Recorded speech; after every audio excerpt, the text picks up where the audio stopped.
Hey guys, Mr. Stark here, and I want to give you the first lab video in Logix 1 for converting a motor control project, a simple start-stop button, into a PLC program. So the first thing we have to do is pick the correct PLC. This one is not it. So you're going to take your mouse over to here. You're going to find, you've got a lot of logic controllers over here. Ours is this top one, the M221C16R. Click your mouse on it, drag it over, let go of the clicker, and place it. Yes, you want to change it. Once that happens, we can now go to programming at the top of the screen.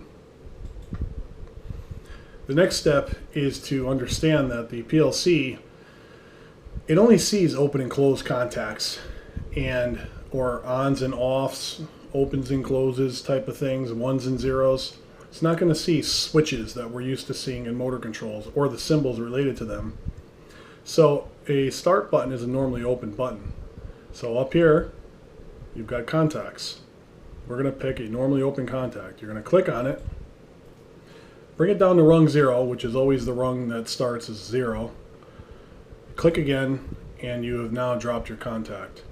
Now the thing about this that you got to pay attention to is this will continue moving these contacts until you clear your mouse function, which is this arrow here. So once I hit that arrow, now my mouse is free to move around. Interesting to know because sometimes that can really glitch you. So the next thing we have to take care of is the coil. So the coil looks very similar to motor controls. Let's go right here. And you'll notice it says coil. Click on that, and now bring this down right next to the contact. See how it joins right up? Let it join. Click your mouse again.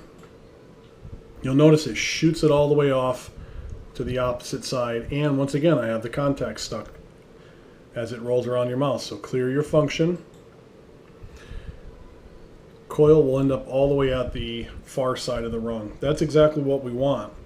Now, follow my mouse and you're going to notice up here it says program error detected. The PLC doesn't see what this address is. It's not happy until it has a name. So, let's go over here and you see where it says the input output address is missing. Well, we're going to put one. So you're going to click on it and then click again. You'll see the % symbol come up. That comes up in all programming, all PLC programming. We know that inputs are switches and sensing field devices that will send a signal to control a load. And that's what's happening in the PLC. So these are known as I's. So type in I, and as soon as you touch the I key, all your inputs are going to come up. And you'll notice on this controller, we have 9 inputs. I know it looks like 8, but 0 counts as one of them. So I like to start off from the beginning. All my projects, I0.0 is likely going to be the stop or the start, whatever starts the circuit or the beginning of the circuit. So I0.0 became that input. Come on over to the output side. Same thing, click on address, click again, and outputs are known as Q's. So what you're going to do now is just type in Q, and you're going to pick your first available output. And we see that as Q0.0. Now, you'll also notice that there's a symbol spot and a comment spot. We can fill these out a couple of different ways. We can type right above it, or you can go to your tools bar, which you're going to see right here. If you click on tools, click on input output objects, and hit the plus symbol. Then you're going to see your digital inputs come up and your digital outputs. So for here, digital input, if you click on this, you'll notice down here a screen comes up for all your inputs. And that allows you to call your symbol what you want it to call. So here we're just going to call it start, because that's what it is. And we could make a comment, but we'll save that for another video. For now, come over here and hit apply. Then you noticed after we hit apply, it put it right there. So something to think about when you're typing in your inputs. If you were to pre-program, so to speak, everything down here in your digital input properties and your digital output properties, when you have this all laid out, it's with the assumption that you know what all your inputs and outputs are going to be. So when you do this, as soon as you type it in, it automatically appears up here. Makes it a little bit quicker, more convenient too. So let's do the same with the output. Let's go to digital outputs. Notice down here the outputs came up, and I'm just going to call this coil because that's all this is in this lab. And then I'm going to come over here and hit apply. And you see it comes up as coil. So pretty cool so far. Next thing we got to do is let's get rid of this screen. And you're going to come up to the top of your screen. You're going to see Launch Simulator right next to no error. So you can't simulate until you have no error. So one way to remember where this is, it's right near there. So those two being next to each other kind of makes sense. So let's hit Launch Simulator. And you're going to wait for this little screen to come up. And it's the same kind of screen that shows up on your PLCs with all your indicator lights. I'll show you that in a different video. But on this, you're going to notice that my run light is blinking. So it's going to continue to blink. I can't test these inputs and outputs yet until I come all the way up to the top of the screen. Scroll to the left and you're going to see a play button. See where it says Start Controller? You have to hit that. We want to play with this, so hit OK. And now you notice your run blink went away. Now we're going to hit the first input, which is, here's input, here's the first one, input 0. See it turn green, and it made my whole circuit true. So that is green, I got a path for current flow, my coil is energized.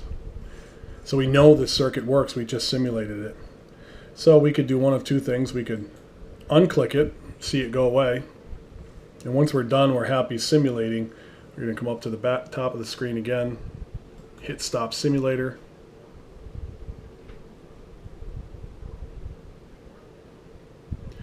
Once that clears, now we're ready to transfer.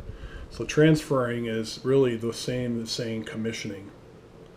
We want to commission this circuit. You're going to see that your M221 controller is there.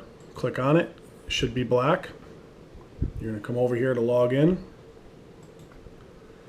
Now down here you're going to see a couple things come up. Once this loads, you're going to have two options. One is you can move the program from the PC to the controller. That's what we want to do. We just programmed this in the personal computer. We want to now move it into the controller, which is the PLC. But let's say you want to take a program off the PLC and put it into your computer. You could do this function. We're never going to do this function in lab world. We're always going to do this. So click on this.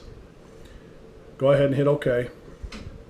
It's asking you here, do you want to override the application, which is basically override the program that might be in your PLC already. Hit yes.